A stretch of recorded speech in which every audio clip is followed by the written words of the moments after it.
ನಲ್ಲಿ 3 of wands, page of wands, sun card represent ಆಗಿದೆ. ಕೆಲವೊಬ್ಬರಿಗೆ ಲಾಂಗ್ ಡಿಸ್ಟೆನ್ಸ್ ರಿಲೇಶನ್ಶಿಪ್ ಅನ್ನ ರೆಪ್ರೆಸೆಂಟ್ ಮಾಡ್ತಾ ಇದೆ. ಮತ್ತೆ ಕೆಲವೊಬ್ರು ಟ್ರಾವೆಲ್ ಮಾಡೋದ್ರ ಮೂಲಕ ನಿಮ್ಮ ಪರ್ಸನ್ ಅನ್ನ ನೀವು ಭೇಟಿಯಾಗಿರುವಂತಹ ಪಾಸ್ಟ್ ನಲ್ಲಿ ರೆಪ್ರೆಸೆಂಟ್ ಆಗ್ತಾ ಇದೆ. ನಿಮ್ಮ ಪಾಸ್ಟ್ ನಲ್ಲಿ ನಿಮ್ಮ ಲವ್ ಲೈಫ್ ನ ವಿಚಾರದಲ್ಲಿ ಒಂದು ರೊಮ್ಯಾಂಟಿಕ್ ಇತ್ತು, ಒಂದು ರೀತಿಯ ಕ್ಯೂರಿಯಾಸಿಟಿ ಇತ್ತು, ಒಂದು ಎಂಜಾಯ್ ಇತ್ತು. ಕೆಲವೊಂದು ರೀತಿಯ ಮೆಸೇಜ್ ಗಳನ್ನ ಎಕ್ಸ್ಚೇಂಜಿಂಗ್ ಮಾಡ್ಕೋತಾ ಇದ್ರಿ, ಫೋನ್ಗಳ ಮೂಲಕ ಅಥವಾ ವಾಟ್ಸ್ಆಪ್ ಗಳ ಮೂಲಕ ಮೆಸೇಜ್ ಗಳನ್ನ ಕಳಿಸ್ಕೊಳ್ಳುವಂತಹದ್ದು, ಒಂದು ರೀತಿಯ ಕ್ಯೂರಿಯಾಸಿಟಿ, ಎಕ್ಸೈಟ್ಮೆಂಟ್ ಗಳೆಲ್ಲ ನಿಮ್ಮ ಲವ್ ಲೈಫ್ ನ ವಿಚಾರದಲ್ಲಿ ಇತ್ತು.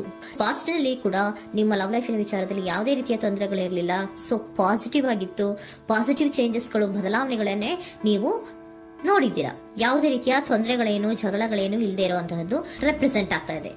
ಅಟ್ ದ ಪ್ರೆಸೆಂಟ್ ಸಿಚುಯೇಷನ್ ಹೇಗಿದೆ, ಈಗಿನ ಸಿಚುಯೇಷನ್ ಕೂಡ ಸೆಕ್ಯೂರ್ ಆಗಿರುವಂತಹದ್ದು. ನಿಮ್ಮ ಲವ್ ಲೈಫಿನ ವಿಚಾರದಲ್ಲಿ ಅಟ್ ಪ್ರೆಸೆಂಟ್ ಅಲ್ಲೂ ಕೂಡ, ಈ ಹಿಂದೆನೂ ಕೂಡ ನಿಮಗೆ ಚೆನ್ನಾಗೇ ಇತ್ತು, ಈಗಲೂ ಕೂಡ ಪ್ರೆಸೆಂಟ್ ಅಲ್ಲಿ ನಿಮಗೆ ಕಿಂಗ್ ಆಫ್ ಪ್ಯಾಂಟಿಕಲ್ ರೆಪ್ರೆಸೆಂಟ್ ಆಗ್ತಾ ಇರೋದ್ರಿಂದ ನಿಮಗೆ ಲವ್ ಲೈಫ್ ನ ವಿಚಾರದಲ್ಲಿ ಚೆನ್ನಾಗೇ ಇದೆ. ಸೊ ಒಂದು ಭದ್ರತೆ ಇದೆ. ಲವ್ ಲೈಫ್ ನ ವಿಚಾರದಲ್ಲಿ ಒಂದು ಸಾಮರಸ್ಯ ಇದೆ. ಯಾವುದೇ ರೀತಿಯ ತೊಂದರೆಗಳು ಏನು ಕಾಣ್ತಾ ಇಲ್ಲ. ಸೆಕೆಂಡ್ ಕಾರ್ಡ್ ಬಂದಿರುವಂತಹ ಪ್ರೆಸೆಂಟ್ ಸಿಚುಯೇಷನ್ ಅಲ್ಲಿ ಸ್ಟ್ರೆಂತ್ ಇದೆ, ಬಾಂಡೇಜ್ ಇದೆ. ಚೆನ್ನಾಗಿ ನೀವಿಬ್ಬರ ಮಧ್ಯೆ ಒಂದು ಬಾಂಡೇಜ್ ಇದೆ, ಸಾಮರಸ್ಯ ಇದೆ, ಹೊಂದಾಣಿಕೆ ಗುಣಗಳು ತುಂಬಾ ಇದೆ. ಆದ್ರೂ ಕೂಡ ಅಟ್ ಪ್ರೆಸೆಂಟ್ ಅಲ್ಲಿ ಕೆಲವೊಂದು ವಿಚಾರಗಳ ಬಗ್ಗೆ ಅನುಮಾನವನ್ನ ಪಡ್ತಾ ಇರುವಂತಹದ್ದು ರೆಪ್ರೆಸೆಂಟ್ ಆಗ್ತಾ ಇದೆ.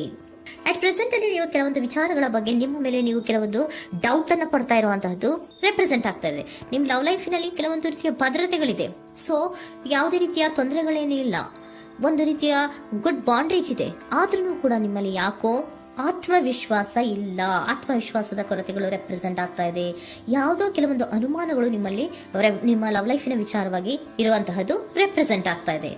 ಏನಾದ್ರೂ ತೊಂದರೆ ಆಗ್ತಾ ಇದೆಯಾ, ನನ್ನ ಲವ್ ಲೈಫಿನ ವಿಚಾರವಾಗಿ ಏನಾದ್ರೂ ತೊಂದರೆ ಆಗ್ತಾ ಇದೆಯಾ ಅಂತ ನಿಮ್ಮಲ್ಲೇ ನೀವು ಅನುಮಾನವನ್ನ ಪಡ್ತಾ ಇರುವಂತಹದ್ದು ರೆಪ್ರೆಸೆಂಟ್ ಆಗ್ತಾ ಇದೆ.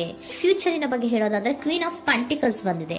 ಕ್ವೀನ್ ಆಫ್ ಪ್ಯಾಂಟಿಕಲ್ಸ್ ಬಂದಿರುವಂತಹದ್ದೇನು, ಒಂದು ರೀತಿಯ ಪೋಷಣೆಯನ್ನ ಮಾಡುವಂತಹದ್ದು ರೆಪ್ರೆಸೆಂಟ್ ಆಗ್ತಾ ಇದೆ. ಯಾಕಂದ್ರೆ ನಿಮ್ಮ ಲವ್ ಲೈಫ್ ನ ವಿಚಾರವಾಗಿ ಅಟ್ ಪ್ರೆಸೆಂಟ್ ಅಲ್ಲಿ ಕೆಲವೊಂದು ವಿಚಾರಗಳಲ್ಲಿ ಸ್ಟೇಬಲ್ ರಿಲೇಶನ್ಶಿಪ್ ಅಲ್ಲಿ ಇದ್ರು, ಒಂದು ಗುಡ್ ಬಾಂಡೇಜ್ ಇದ್ರೂ ಕೂಡ ನೀವ್ ಯಾಕೋ ಕೆಲವೊಂದು ವಿಚಾರಗಳ ಬಗ್ಗೆ ಅನುಮಾನವನ್ನ ಪಡ್ತಾ ಇರುವಂತಹದ್ದು, ಅದನ್ನ ರಕ್ಷಣೆ ಮಾಡೋದ್ರೊಳಗೆ ಹೆಚ್ಚು ಗಮನವನ್ನ ಕೊಡ್ತಾ ಇರುವಂತಹದ್ದು ರೆಪ್ರೆಸೆಂಟ್ ಆಗ್ತಾ ಇದೆ. ಇಮಿಡಿಯೇಟ್ ಫ್ಯೂಚರಿನ ಬಗ್ಗೆ ಹೇಳೋದಾದ್ರೆ ನೀವೊಂದು ರೀತಿಯ ಪೋಷಣೆಗಳನ್ನ ಮಾಡುವಂತಹದ್ದು, ನಿಮ್ಮ ಲವ್ ಲೈಫಿನ ವಿಚಾರವಾಗಿ ಕೆಲವೊಂದು ರೀತಿಯ ಹೆಚ್ಚು ಗಮನವನ್ನ ಕೊಡುವಂತಹದ್ದು, ಯಾವುದೋ ನಿಮ್ಮ ವಿಚಾರಗಳಲ್ಲಿ ಹಿಡಿತದಲ್ಲಿ ಏನ್ ಇಟ್ಕೊಂಡಿದ್ರೋ, ನಿಮ್ಮ ಪೊಸೆಸಿವ್ನೆಸ್ ಅನ್ನ ಏನ್ ಇಟ್ಕೊಂಡಿದ್ರೋ, ಯಾವುದೋ ಕೆಲವು ವಿಚಾರಗಳಲ್ಲಿ ನೀವು ಬಹಳಷ್ಟು ಓಪನ್ ಅಪ್ ಆಗಿ ಮಾತಾಡದೆ, ಯಾವ ವಿಚಾರಗಳನ್ನು ಕೂಡ ಹೇಳ್ಕೊಳ್ಳದೆ, ನಿಮ್ಮಲ್ಲೇ ನೀವು ಕೆಲವೊಂದು ಬೇಜಾರುಗಳನ್ನ ಏನ್ ಇಟ್ಕೊಂಡಿದ್ರೋ ಆ ವಿಚಾರಗಳನ್ನ ನೀವು ಮಾತಾಡುವಂತಹ ಸಾಧ್ಯತೆಗಳು ಇಮ್ಮಿಡಿಯೇಟ್ ಫ್ಯೂಚರ್ ನಲ್ಲಿ ಕಾಣಿಸ್ತಾ ಇದೆ. ಯಾವುದೋ ಕೆಲವೊಂದು ವಿಚಾರ, ಯಾಕೆ ಯಾವುದೋ ಕೆಲವು ವಿಚಾರಗಳಲ್ಲಿ ನಿಮಗೆ ಅನುಮಾನಗಳು ರೆಪ್ರೆಸೆಂಟ್ ಆಗ್ತದೆ. ಲವ್ ಲೈಫಿನ ವಿಚಾರ, ಪ್ರೀತಿಯಲ್ಲಿ ಯಾವಾಗ ಅನುಮಾನಗಳು ಸೃಷ್ಟಿಯಾಗುತ್ತೋ ನಾವು ಅವಾಗವಾಗ್ಲೇ ಅದನ್ನ ಬಗೆಹರಿಸ್ಕೊಬೇಕು. ನಮ್ಮಲ್ಲೇ ಇಟ್ಕೊಳ್ಳೋದು, ಅಯ್ಯೋ ಏನಾಗ್ತಾ ಇದೆಯೋ ಅಂತ ಕೊರಗೋದು ಅಥವಾ ಏನಾಗ್ಬಿಡುತ್ತೋ ಅಂತ ಭಯ ಪಡುವಂತಹದ್ದು ಏನು ಬೇಕಾಗಿಲ್ಲ. ಯಾಕಂದ್ರೆ ಲವ್ ಇರುವಂತಹದ್ದೇ ನಂಬಿಕೆಯ ಬುನಾದಿಯ ಮೇಲೆ. ಸೊ ನೀವೇನ್ ಮಾಡ್ಬೇಕು, ಏನಾದ್ರೂ ಸ್ವಲ್ಪ ಡೌಟ್ಗಳು ಬಂದಾಗ ನೀವು ಅದನ್ನ ಬಗೆಹರಿಸ್ಕೋಬೇಕು. ಯಾವ ವಿಚಾರದಲ್ಲಿ ನಿಮಗೆ ಬೇಜಾರಾಗಿತ್ತು ಅದನ್ನ ನೀವೇನ್ ಮಾಡ್ಬೇಕು, ನಿಮ್ಮಲ್ಲೇ ಇಟ್ಕೊಂಡು ಕೊರಗಬಾರ್ದು. ಓಪನ್ ಅಪ್ ಆಗಿ ಮಾತಾಡೋದ್ರ ಮೂಲಕ ನೀವು ಕ್ಲಾರಿಟಿಯನ್ನ ತಗೊಳ್ಳುವಂತದ್ದು ನಿಮಗೆ ಇಮಿಡಿಯೇಟ್ ಫ್ಯೂಚರ್ ನಲ್ಲಿ ಕಾಣಿಸ್ತಾ ಇದೆ.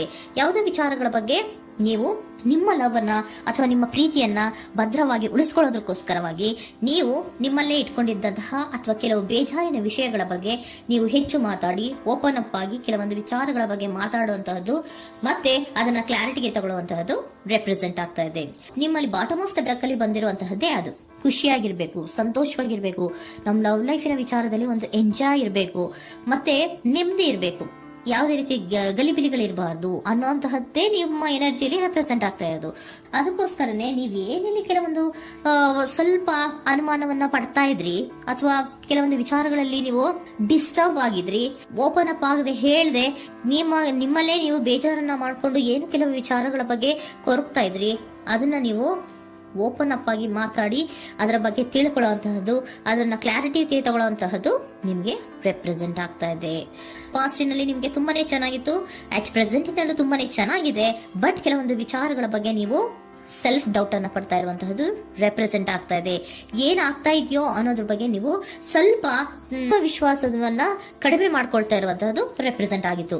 ಬಟ್ ಆದ್ರೆ ಇನ್ ಇಮಿಡಿಯೇಟ್ ಫ್ಯೂಚರ್ ನಲ್ಲಿ ಏನಪ್ಪಾ ಅಂದ್ರೆ ನಿಮ್ಮ ಲವ್ ಲೈಫ್ ಅನ್ನ ನಾವು ಉಳಿಸ್ಕೊಬೇಕು, ನಾನು ಎಲ್ಲವನ್ನ ನನ್ನ ಕಂಟ್ರೋಲ್ ಅಲ್ಲೇ ಇಟ್ಕೊಂಡು ಅಥವಾ ಪೊಸೆಸಿವ್ನೆಸ್ ಅನ್ನ ಬೆಳೆಸ್ಕೊಂಡು ನಾನೇ ಬೇಜಾರು ಮಾಡ್ಕೊಂಡಿದ್ರೆ ಸರಿ ಇಲ್ಲ, ನಾನು ಓಪನ್ ಅಪ್ ಆಗಿ ಮಾತಾಡಿ ಕೆಲವೊಂದು ವಿಚಾರಗಳ ಬಗ್ಗೆ ನಾನು ಕ್ಲಾರಿಟಿಯನ್ನ ತಗೋಬೇಕು ಅಂತ ಆಲೋಚನೆಯನ್ನ ಮಾಡ್ತಾ ಇರುವಂತಹದ್ದು ರೆಪ್ರೆಸೆಂಟ್ ಆಗ್ತಾ ಇದೆ. ಓಕೆನಾ? ಒಂದು ಏಂಜಲ್ ಗೈಡೆನ್ಸ್ ನ ನಿಮ್ಮ ಲವ್ ರೀಡಿಂಗಿನ ವಿಚಾರವಾಗಿ ತಗೊಂಡ್ಬಿಡೋಣ ಅಲ್ವಾ. The situation will improve. ಸಿಚುಯೇಷನ್ಗಳು ಇಂಪ್ರೂವ್ ಆಗತ್ತೆ. ನೀವು ನಿಮ್ಮಲ್ಲೇ ಇಟ್ಕೊಂಡು ಹೊರಗಬೇಡಿ. ಯಾವುದೇ ವಿಚಾರಗಳನ್ನ ನಾವು ಓಪನ್ ಅಪ್ ಆಗ್ಬೇಕು. ನಾವೇ ಬೇಜಾರು ಮಾಡ್ಕೊಂಡ್ರೆ ಅವ್ರಿಗೆ ಏನ್ ಅರ್ಥ ಆಗುತ್ತೆ, ನಿಮ್ ಪರ್ಸನ್ ಏನ್ ಅರ್ಥ ಆಗುತ್ತೆ, ಏನಕ್ಕೆ ಬೇಜಾರು ಮಾಡ್ಕೊಂಡಿದೀರಾ ಅಂತ ಅವ್ರು ತಿಳ್ಕೊಬೇಕು ಅಲ್ವಾ. ನಿಮ್ಗೆ ಅವರಲ್ಲಿ ಏನೇ ರೀತಿ ಕ್ಲಾರಿಟಿ ಬೇಕು ಅಂದ್ರೂ ಕೂಡ ನೀವು ಮಾತಾಡಿ ಕ್ಲಿಯರ್ ಮಾಡ್ಕೊಳ್ಳಿ. ಅವಾಗ ಏನಾಗುತ್ತೆ, ದ ಸಿಚುಯೇಷನ್ ವಿಲ್ ಇಂಪ್ರೂವ್ ಆಗತ್ತೆ. ಇದಿಷ್ಟು ನಿಮ್ಮ ಮಂತಿನ ಲವ್ ರೀಡಿಂಗ್.